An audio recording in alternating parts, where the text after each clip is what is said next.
إن الحمد لله نحمده ونستعينه ونستغفره ونعوذ بالله من شرور أنفسنا ومن سيئات أعمالنا من يهده الله فلا مضل له ومن يضلل فلا هادي له وأشهد أن لا إله إلا الله وحده لا شريك له وأشهد أن محمدا عبده ورسوله أما بعد فإن خير الحديث كتاب الله وخير الهدي هدي محمد صلى الله عليه وآله وسلم وشر الأمور محدثاتها وكل محدثة بدعة وكل بدعة ضلالة وكل ضلالة في النار اللهم صل وسلم على نبينا محمد وبارك وسلم وصل عليه أعوذ بالله من الشيطان الرجيم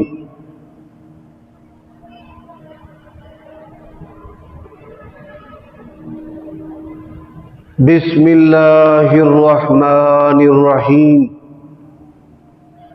والشمس وضحاها والقمر إذا تلاها والنهار إذا جلاها والليل إذا يغشاها والسماء وما بناها والأرض وما طحاها ونفس وما سواها فألهمها فجورها وتقواها قد أفلح من زكاها وقد خاب من دساها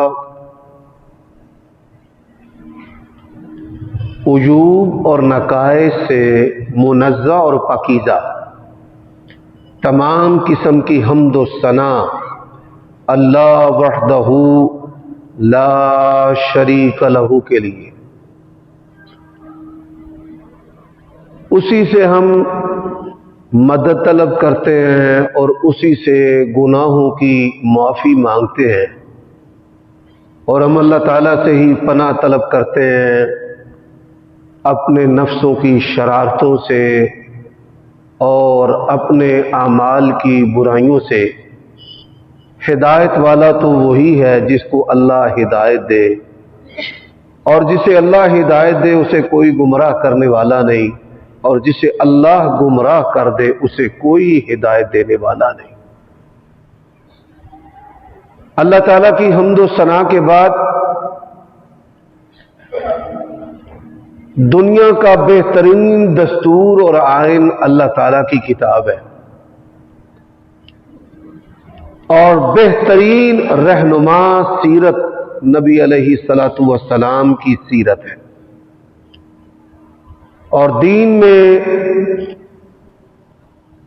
سب سے برے کام جو ہیں وہ نئے کام ایجاد کرنا ہے، اور دین کے اندر ہر نیا کام بدعت ہے، اور ہر بدعت کا ٹھکانہ جہنم ہے۔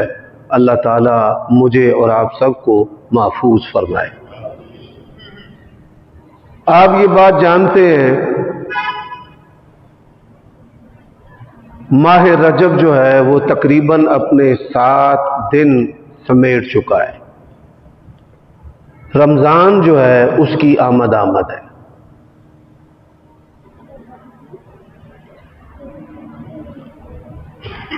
رمضان سے پہلے جو مہینہ ہے وہ شعبان کا ہے، اور شعبان کے اس مہینہ میں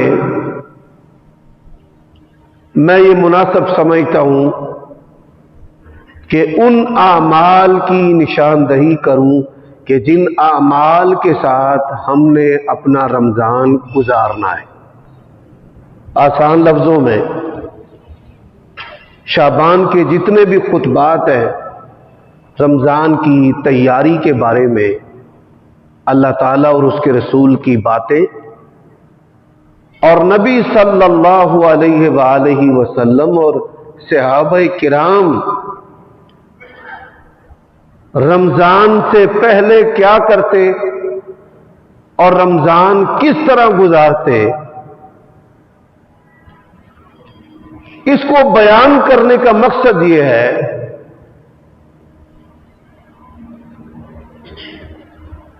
ہمارے اندر تواتر سے جو کوتاہیاں پائی جاتی ہیں وہ کوتاہیاں ہم دور کریں، اور اللہ تعالیٰ نے ہمیں جس مقصد کے لیے پیدا کیا ہے اللہ تعالیٰ کی بندگی، وما خلقت الجن والانس الا لیعبدون۔ سامعین محترم، بندگی سے کیا مراد ہے؟ بندگی سے مراد ہے اللہ تعالیٰ اور اس کے رسول صلی اللہ علیہ وآلہ وسلم کی اطاعت کرنا، اور اطاعت جو ہے یہ دو طریقوں سے ہوتی ہے۔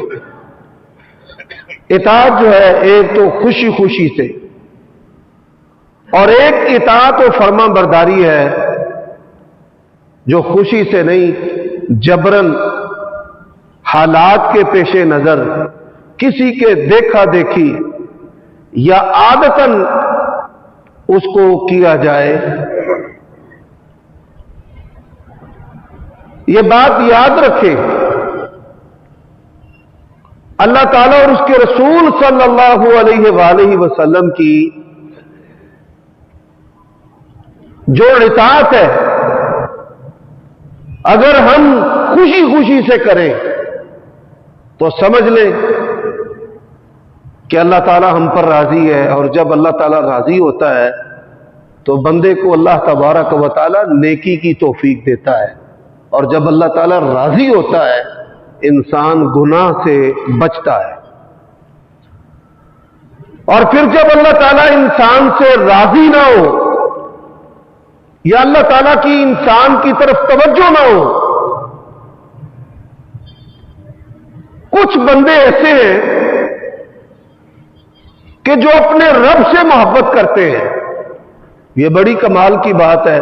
والذین آمنوا اشد حبا للہ، ایمان والے سب سے بڑھ کر اللہ سے محبت کرتے ہیں، لیکن اس سے بھی بڑھ کر کمال کی بات یہ ہے کہ انسان اپنے آپ کو ان لوگوں کے اندر شامل کرے کہ جن سے اللہ تعالیٰ محبت کرتا ہے۔ اللہ تعالیٰ کن سے محبت کرتا ہے، اس بات کی فکر اپنے اندر پیدا کریں۔ آپ دیکھیے ہماری جو جوانی ہے اس کی انتہا 40 سال ہے۔ اللہ تعالیٰ نے قرآن مجید میں کیا بات ارشاد فرمائی ہے؟ حتی اذا بلغ شدہ وبلغ 40 سنہ قال رب اوزعنی ان اشکر نعمتک التي انعمت علی وعلى والدی وان اعمل صالحا۔ اللہ فرماتے ہیں جب وہ اپنی بھرپور جوانی کو پہنچ جاتا ہے اور اس کی عمر 40 سال ہو جاتی ہے تو وہ کیا کہتا ہے؟ اے اللہ مجھے توفیق دے کہ میں شکر گزاری کروں ان نعمتوں پر جو نعمتیں تو نے مجھ پر کی ہیں اور میرے والدین پر کی ہیں۔ ان نعمتوں میں سے سب سے بڑی نعمت ہے کہ اللہ تعالیٰ نے مجھے اور آپ کو مسلمانوں کے گھروں میں پیدا کیا ہے۔ ہمارے والدین مسلمان ہیں، اور یہ ایسی نعمت ہے بدنی، مالی، دنیاوی کوئی نعمت بھی اس نعمت کا مقابلہ نہیں کر سکتی۔ اور پھر انسان کیا کہتا ہے؟ اے اللہ مجھے توفیق دے ان اعمل صالحا، میں نیک اعمال کروں۔ اچھا، اگر آپ کی طبیعت کے اندر نیک اعمال کی رغبت موجود ہے تو یقین جانیے آپ ان لوگوں میں شامل ہیں کہ جن لوگوں سے اللہ تعالیٰ محبت کرتا ہے۔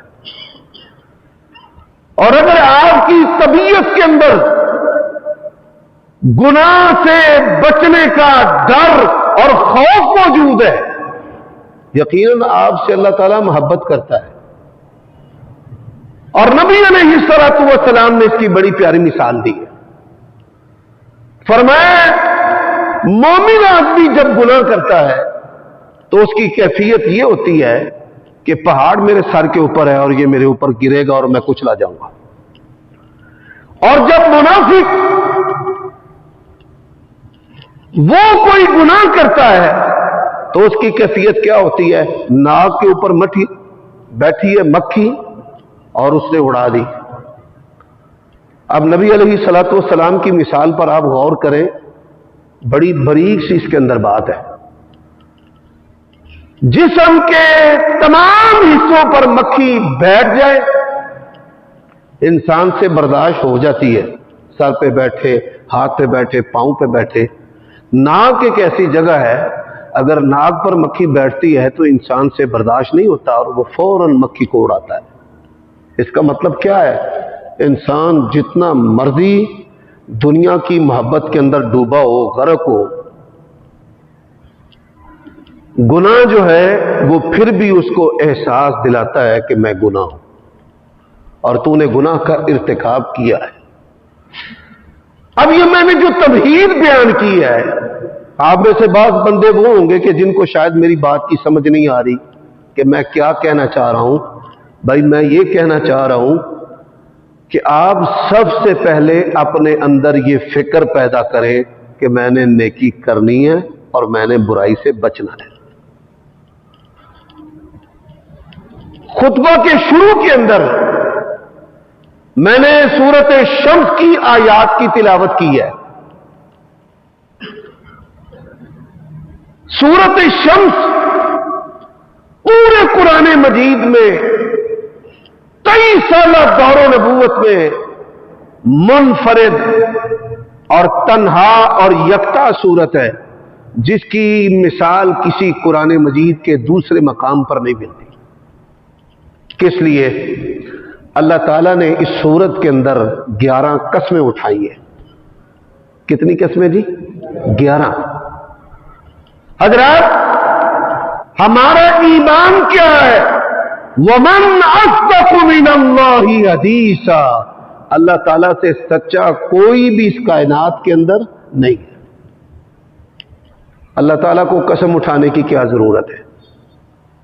بغیر قسم کے اس کی بات سچ ہے، اللہ کی ذات بھی حق ہے، اللہ کی بات بھی حق ہے۔